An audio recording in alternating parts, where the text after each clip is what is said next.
camcorder can hear it. This time we'll open up for questions for Coach Sherry Cole. Sure, it's interesting that D-Rob talks about the spacing of the guards and the guards not moving in the second half, especially when they came off the first half. Offense was flowing well. Was it the zone that bothered them a little bit, or just, as you said, no emotion? I think more than the zone even was the fact that we missed some shots. We just got really tight. And, you know, I said to him at one point, don't act like you're shocked that we're missing shots. Have we not done this all year? Just play. Just keep playing. But our movement against the zone was hideous. It really was. We just stood around. And we were kind of locked up. And, you know, we have a bunch of former players here, and they came in the locker room afterward, and every one of them said, oh, that's a great win, because they remember. They were guys who, back when we had an opportunity to play here in the first and second round, and this group of kids has never done that, how tough that first game is. And particularly, I think, when it's on your home floor. So they understood, and I understood, but these guys, what are we doing? Why were we so... Well, you're playing a really, really good team, and they come with a knockout punch, and we weathered it and came back and did what we needed to do to win the game. But I think more than anything, back to your original question, before I went on my 10-minute soliloquy, it is we just missed shots and got tight. Coach, that's 2 years in a row that team has pushed a highly seeded Big 12 school to the brink. How close are they, do you feel like, to competing with a legit Big 12 contender like yourselves? Well, I think they're there. I mean, they competed with us for an entire 40 minutes.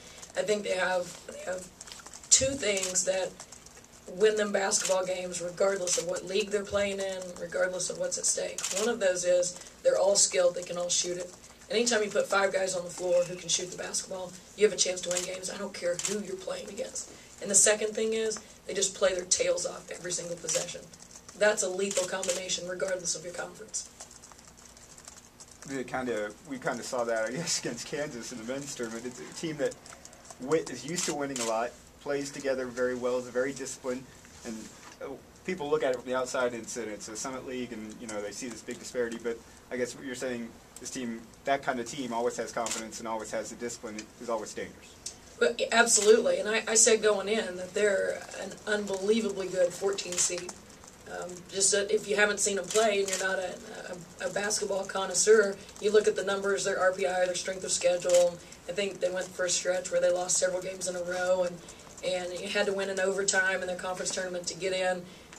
But the way they play and the weapons that they have make them a very, very dangerous team. And I'll tell you, the thing I think their coaching staff does a tremendous job of is they are undaunted. They just walk into every gym and they believe they can win. They don't care where it is, what's at stake, they believe they can win. And I think their coaching staff infuses that in them, and hats off to Erin. Amanda had another great game in the boards, but you really needed it tonight. She seemed to be the one player with some great instincts on the boards tonight. Yes, again, Amanda makes all those effort plays, and how she just continues to get 15 rebounds. It's just amazing to me. I thought she pressed a little bit tonight offensively, something that she hasn't done in a long, long time. Second-guessed herself late in the second half. I yelled to her to trust her instinct, trust her heart. She passed up an open three and then traveled because she couldn't decide what to do next. And that's just a senior pressing and wanting to do great things in the NCAA tournament. She'll be a lot better on Tuesday offensively. But you still love putting her at that high post. Oh, love her at the pinch post. Love her there. Very hard to guard. Sherry, is there anything you can isolate with Naisha? It seems there's almost always one half where she goes off, and then there's another half where it's just silent. Yeah, it was feast or famine tonight too. Her three ball either went right in the middle of the net or landed somewhere by Guthrie. She's, Naisha's kind of streaky that way, and as long as she continues to run and take open shots, I know it'll eventually come back around. Any other questions for Coach Cole?